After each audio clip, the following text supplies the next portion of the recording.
Nakalimutan mo rin yung araw. Araw ko. Araw. It's my day today.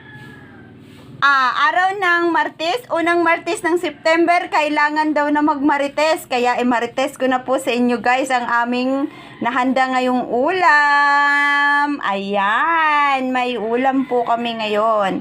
Syempre, daing po tayo ngayon. Bisugo ang ating ulam na daing. Fried daing. Ayan, syempre, hindi mawawala ang kanin. Hindi pwedeng mawawala yung kanin natin, guys. Ayan. Tingnan naman po ninyo, guys, ang aming kanin.